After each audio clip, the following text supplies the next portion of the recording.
One amazing way to grow your business. Then you want to check your accounts receivable. Accounts receivable, what does that mean? That's the money that is owed to you by your clients that you haven't collected yet. So you want to follow up with them. That's one great way to quickly grow, get some money back into the bank. One of the best ways to get paid is to collect the money right after the inspection and before the client downloads the report. That's the main thing that they want. They want your summary checklist of things to go fix. So don't let them get that until they pay you. You could ask for a credit card to hold a reservation from your website's online schedule. That's what Big Ben Inspections does. So if you click that, you can actually ask somebody, they can schedule a job for you, and you can even ask, it's optional, you don't have to enter their credit card information. It won't be charged until after you perform the inspection. Increase efficiency is one way to grow your business. Look at how you or your team of inspectors perform inspections. Are they following a standard checklist on a mobile device? And when you walk around doing your inspection, are you writing the inspection report as you inspect? That's a very efficient way to perform an inspection. You don't waste time doing that. And it helps you reduce your liability as well, because you're following a checklist that you hold in your hand, and your inspectors are doing high quality, standardized inspections. Can they accomplish jobs and tasks more quickly in this way? Yes, they can. So there's two questions you always have to ask as a business owner. What is in the best interest for the company? And can I do this particular thing better?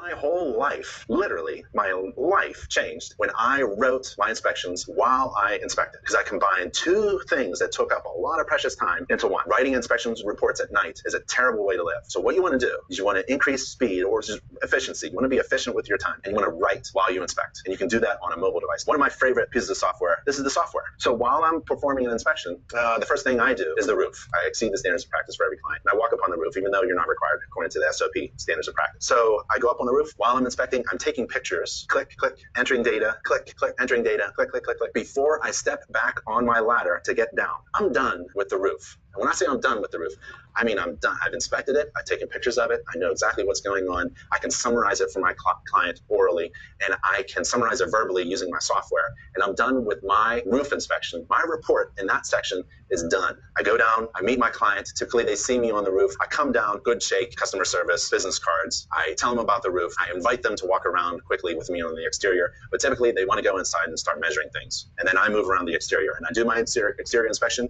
and I'm using my mobile device and my digital camera, and I'm writing my inspection report, and it doesn't take longer to do that at the same time. Provide an incredible amount of value, a really great inspection experience, and a great, robust report with lots of pictures and lots of video. So we talked about speed coming from mobility.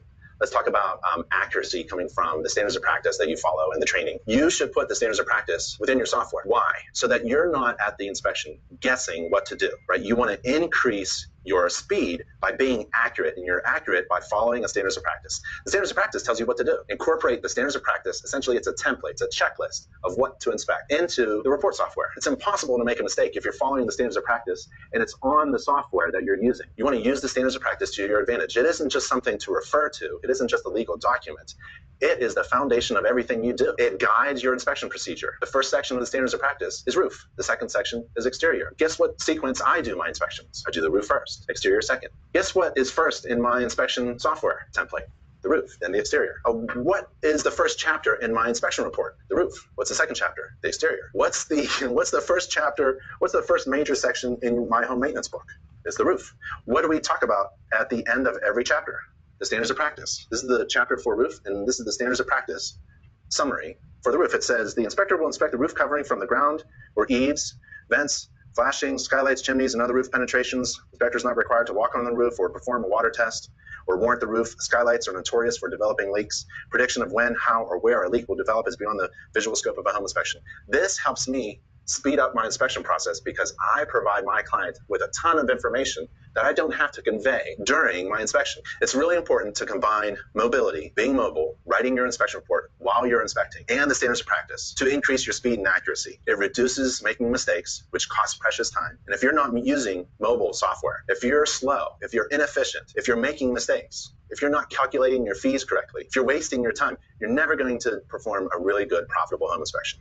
So start with a good foundation. And if you're wondering what a good foundation report checklist is all about, well, we have it. It's at nachi.org/report review. Now, how about getting trained? Because you don't want to make mistakes. Well, we have online courses, we have hands-on training, we have event chapter meetings all over the place. We have other inspectors with mentoring and ride-alongs. We have hundreds of hours of online courses. We have Nachi TV. We have hundreds of inspection articles. We have a gallery of illustrations. We have the House of Horrors. We also have a home inspection training app. So there's plenty of opportunities for you to be trained and certified so you can be as accurate as possible in your inspection service. And if you're accurate, that means you're not wasting time. If you're not wasting time, that's really good. So you have to be accurate and you have to be efficient and you have to be speedy. So get mobile and use the standards of practice to reflect everything that you do.